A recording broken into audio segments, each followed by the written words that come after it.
Halo Sineas, welcome to Ngalor Ngidul Cinema.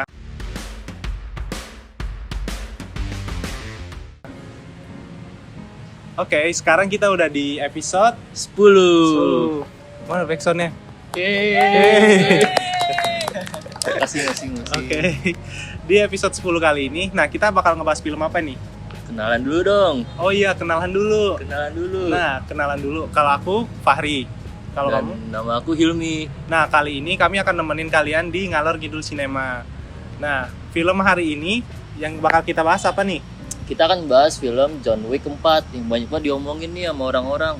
Pecinta action, pecinta film, kayak sinemas seluruh dunia lah ngomongin film ini. Di John Wick 4 ini, seperti di film-film John Wick sebelumnya, yang mana sequel ini juga tetap sama, disutradarai oleh Chad Stahelski, yang mana John Wick 4 ini juga kali ini tetap diperankan sama orang yang sama, yaitu si Keanu Reeves, si living legend kita, dan juga ada juga seperti biasanya di film John Wick 4 ini juga membawa karakter-karakter baru yang kali ini diperankan oleh Donnie Yen dan juga Bill Skarsgård. Nah, dan juga di sini gimana nih kalau misalnya John Wick 4 ini tadi menceritakan apa nih?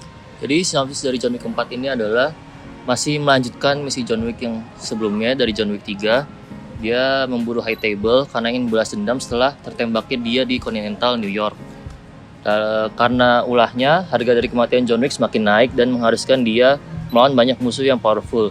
Dan di chapter 4 ini, John Wick unfortunately ketemu sama temennya yang di chapter 4 ini dia menjadi musuhnya si John Wick.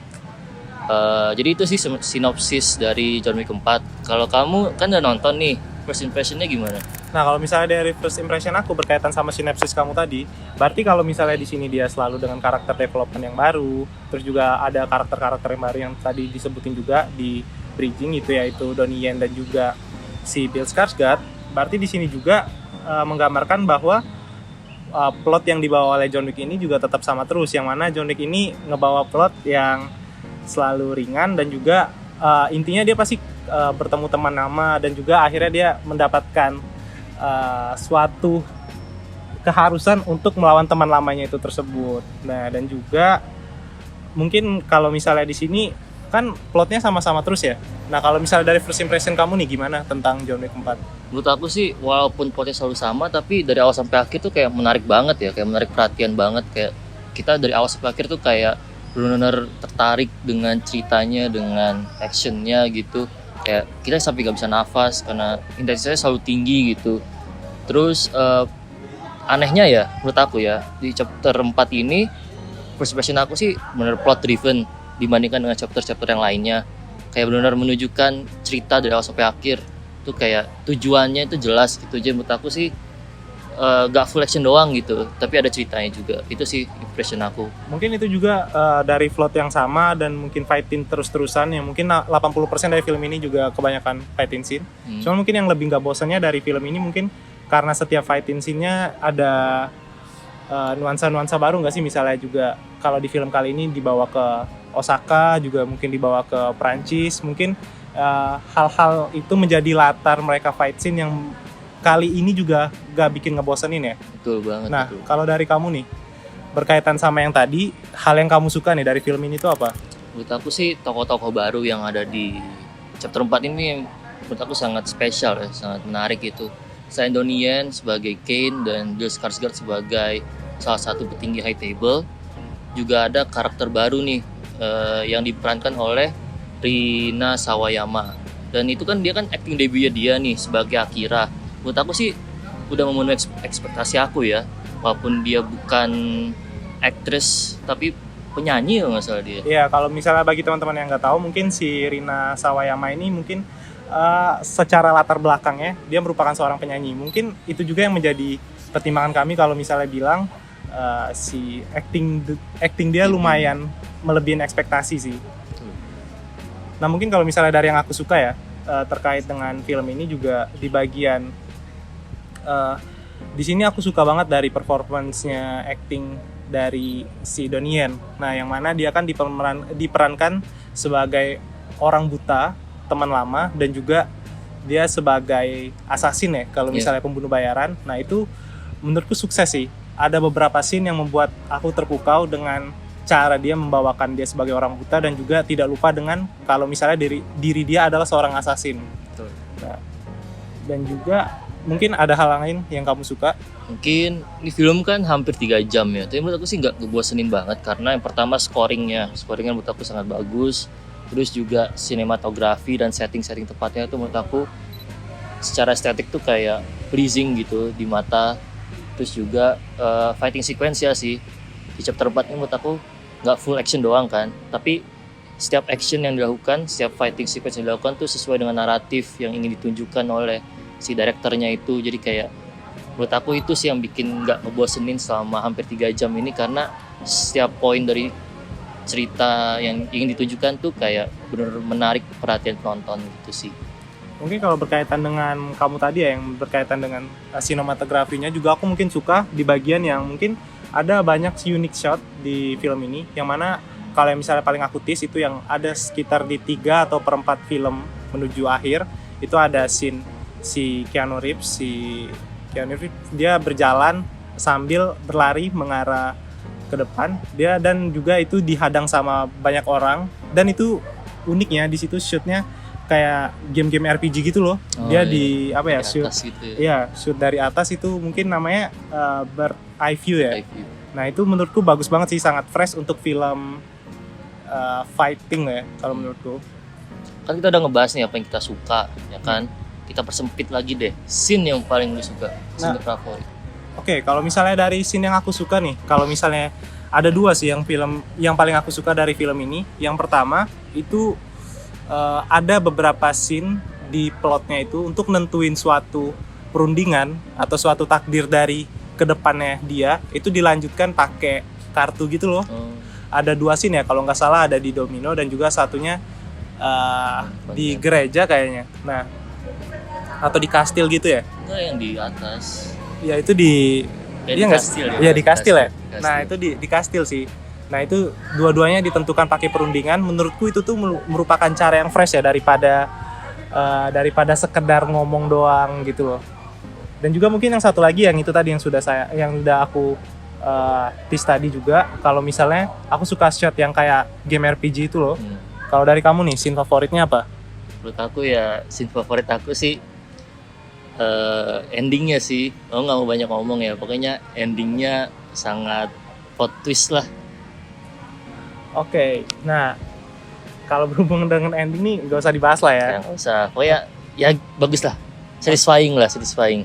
Oh mungkin kalau misalnya sudah selesai dari scene favorit ini, pasti ada dong yang kita nggak suka dari film ini. Iya. Nah dari kamu nih, yang kamu nggak suka dari film ini itu apa?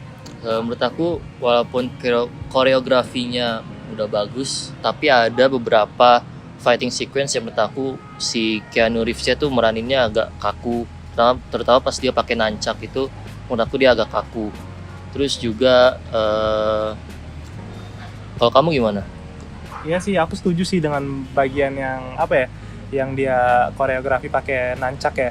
Itu kan dia cuma mukulnya gini-gini doang ya, Iya. kayak kocak banget ya. Nah terus juga mungkin kalau dari situ yang aku nggak suka, mungkin ini secara personal ya, dari John Wick 1 sampai John Wick 4, itu menurutku John Wick tuh sebagai seorang manusia, walaupun iming-imingnya dia seorang yang terlatih, seorang yang bisa ngebunuh 3 orang pakai pensil, tapi menurutku stamina-nya nggak realistis sih. Maksudnya kayak dia terlalu overpower banget sebagai seorang manusia dan sebagai orang assassin.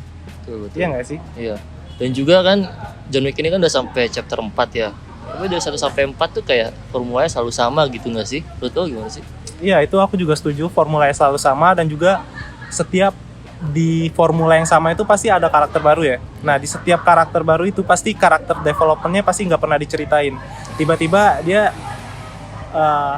oh ya ini kenal si temannya yang lama, nggak punya latar belakang yang terlalu dalam aja kalau Iya. menurutku.